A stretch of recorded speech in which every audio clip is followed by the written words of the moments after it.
दिल्ली विधानसभा election जोरों पे और इस बीच हम मौजूद हैं पटपरगंज इलाके में, पटपरगंज विधानसभा में, और हमारे साथ मौजूद है एक बड़ा चेहरा जिसको पूरा हिंदुस्तान जानता है।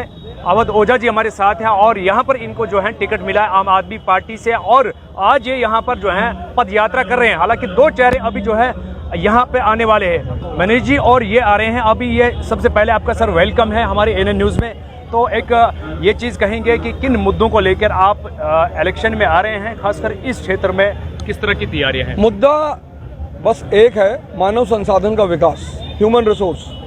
और ह्यूमन रिसोर्स को मजबूत करने के लिए जो बेसिक नेसेसिटीज़ हैं वो है एजुकेशन, हेल्थ। हमारी गवर्नमेंट उस पर बहुत अच्छा काम कर रही है।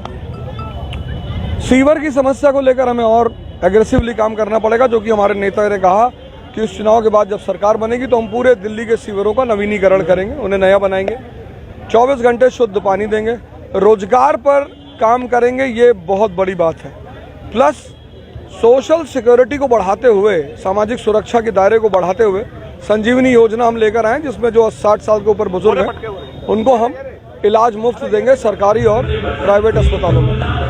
तो जिस तरह से विपक्ष पार्टियां जो है आम आदमी पे बार आम आदमी पार्टी पे इल्जाम आयद कर रहे हैं कि इन्होंने जो है दिल्ली को जो है लंदन बनाने की जो कसम खाई थी उसमें वो पीछे रह गए।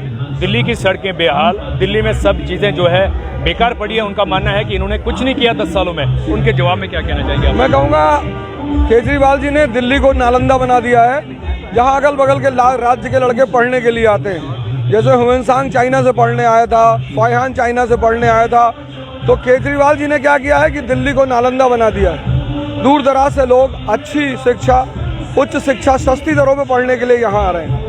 तो जिस तरह से अगर 3-4 महीने हो गए आपको आम आदमी पार्टी में आप आए हैं, इससे पहले जो है आपका आइडिया दूसरा हो सकता है, क्योंकि आप शिक्षा से जुड़े हैं, काफ़ी सारे लोग हिंदुस्तान के अंदर आपको जानते हैं। तो शिक्षा को लेकर बात करेंगे, जिस तरह से ये भी कह रहे हैं कि स्कूलों में जो है उस तरह की पढ़ाई नहीं हो रही है। आज की शिक्षा, आज के जो नौजवान हैं उनको जो पढ़ाई का जो सिस्टम है वो ठीक नहीं मिल रहा है। तो जब आप इसमें आ रहे हैं तो क्या कुछ नया बदलाव आएगा आपकी वजह से? मैं रैंचो मॉडल की शिक्षा को प्रमोट करूंगा, जहां पढ़ाई के साथ साथ व्यक्तित्व के विकास को ध्यान दिया जाएगा। तो अभी जो है केजरीवाल सर हैं, उन्होंने कहा कि जो हरियाणा से ये पानी आ रहा है उसमें पूरा जहर है, बीजेपी वालों ने डाल दिया है, दिल्ली के लोग उससे मर रहे हैं। हालांकि उसने जिम्मेदारी ली थी, इसको मैं पाक और साफ करूंगा। इस तरह से क्या कहेंगे आप? एकदम सही कहा है उन्होंने, क्योंकि साजिशन इन्होंने हमारे से सीवरों को जाम करा दिया और पार्कों की स्थिति वैसे भी इन्होंने, मतलब इनको जितना कुछ करना था, आम आदमी पार्टी कहते हैं ना, जिसका काम खराब नहीं कर सकते उसका नाम खराब कर दो। तो बीजेपी केजरीवाल जी और आम आदमी पार्टी के नाम को खराब करने पे तुली है, क्योंकि वो आम आदमी पार्टी के काम की बराबरी कर ही नहीं सकती। भाईचारे की बात हो रही है, भाईचारे में मुस्लिम, सिख, ईसाई, हिंदू हर कोई बराबर है। तो किस तरह के विचार आपके उस मामले में? भारत भारतीयों का है और भारतीय मतलब सब, भारत में सब भाईचारा।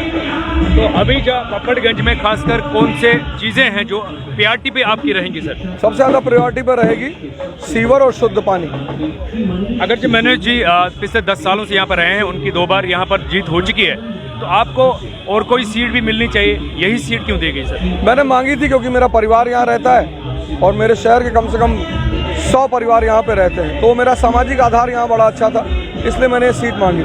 तो यहाँ पर कांग्रेस के भी विधायक हैं, बीजेपी की भी विधायक हैं, किस तरह से अपने आप को सफलता यहाँ पर पा रहे हैं आप? नहीं साहब, जनता का इतना असीम प्यार मिल रहा है तो प्रभु का आशीर्वाद रहा तो सब कुछ अच्छा ही होगा।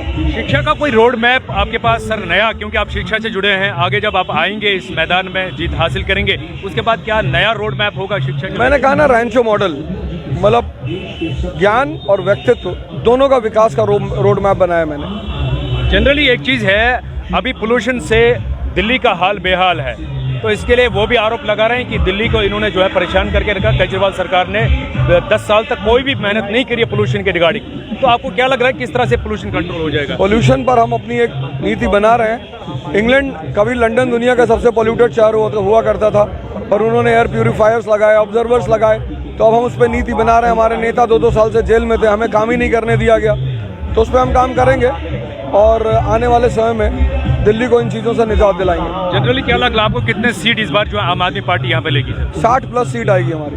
60+। दावा है आपका सर? बिल्कुल दावा। तो अभी आपके भाई भी यहाँ पर आ रहे हैं, मनीष जी आ रहे हैं, साथ साथ 2 भाई चलेंगे, क्योंकि दोनों का नाम बड़ा मशहूर है।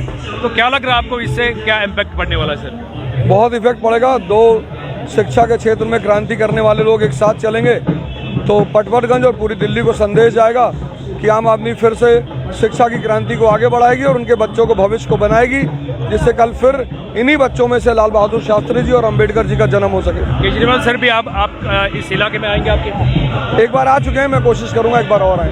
तो लास्ट में मैसेज देना चाहेंगे पटवर्धनगंज के, खासकर इस इलाके के लोगों से कि उनको क्या करना चाहिए? 5 तारीख को वोट देने से पहले शिक्षा जो आपको सस्ती और अच्छी मिल रही है, स्वास्थ्य मोहल्ला क्लिनिक जो आपके पैसे बच रहे हैं, संजीवनी योजना, और मैं आपके बच्चों के लिए कोचिंग हब बनाने जा रहा हूं, इन 5 बातों का ध्यान 5 फरवरी को रखिएगा और इन ध्यान रखकर 2 नंबर का बटन झाड़ू को दबाइएगा और आम आदमी पार्टी को फिर से सत्ता में लाकर अपना और अपने बच्चों का भविष्य सुनिश्चित करिएगा। आखिरी सवाल, कांग्रेस ने आज मैनिफेस्टो जारी किया है, उसमें कई चीज़ों का जिक्र उन्होंने किया है, जिसमें ये भी बताया कि जब आपका जो बहन बेटी का जो पैसा चल रहा है उसमें भी उन्होंने बढ़ोतरी की है, और युवा को लेकर 8,500 किया है, 25 लाख इंश्योरेंस किया, काफ़ी सारी चीज़ें उसमें है। खासकर पोल्यूशन रिगार्डिंग उन्होंने कुछ नई चीज़ें रखी है, ताकि दिल्ली को जो है ट्रांसपोर्ट, जो पब्लिक ट्रांसपोर्ट में उसमें इजाफा किया जाएगा। तो आपको नहीं लग रहा है कि इसकी वजह से इस पर कोई इम्पैक्ट पड़ेगा आपकी पार्टी पे, मैनिफेस्टो पे? तोता जो होता है वो भी राम राम कहना सीखता है, नकलची है, लेकिन वो बुद्ध नहीं हो सकता, एनलाइटन नहीं हो सकता। तो केजरीवाल जी का इतना तगड़ा भरोसा दिल्ली की जनता को है क्योंकि उन्होंने करके दिखाया है, ये लोग करेंगे। चलो जी, बहुत बहुत शुक्रिया। थे हमारे साथ अवध ओझा जी, तो इनके साथ हमने बात करी, खास मुलाकात करी। आज पटवर्धनगंज इलाके में मौजूद है विधानसभा में, जहां पर मनीष जी भी अभी आ रहे हैं, मनीष जी आ रहे हैं, और देखते हैं आप किस तरह से यहाँ पर जो है दोनों जो विधायक हैं इलाके में दौरा करेंगे और अपना जो है यहाँ पर पद यात्रा करेंगे। देख सकते हैं आप इस समय जो है तस्वीरों में किस तरह से यहाँ पर जो लोग इनके साथ जुड़ रहे हैं पटवर्धनगंज इलाके में, और 5 फरवरी को यहाँ पर वोट डालने जा रहे हैं। इसको लेके यहाँ पर जो है लोगों में जो उत्साह है, जोश और जज्बा है, उसकी अगर बात करेंगे कोई कमी नहीं दिख रही। हालांकि हर तरह से यहाँ पर जो है हाहाकार है केजरीवाल सरकार को लेकर, आम आदमी पार्टी को लेकर, जिस तरह से ये लगातार अपने मेहनत में लगे हैं और लोगों को मनवाने में लगे हैं। काफ़ी सारा काम अभी बाकी भी करना है, लेकिन अगर बात करेंगे यहाँ पर जो है लगातार जिस तरह से यहाँ पर विपक्ष जो पार्टीज़ है एक दूसरे पे आरोप लगाते हैं, लेकिन देखने वाली बात होगी कि 5 फरवरी को जब वोट लोग बटन दबाने जाएंगे तो किसके बटन पे हाथ दबेगा, उंगली दबेगी, उसके बाद जो है 8 फरवरी को रिजल्ट सामने आएगा और किसकी सरकार होगी और किसके ऊपर जो है, किस विधायक के ऊपर ताज जो है खड़ा किया जाएगा, ये आने वाला वक्त ही तय कर सकता है। एनएन न्यूज़ के लिए कबीर गिलानी, पटवर्धनगंज, दिल्ली।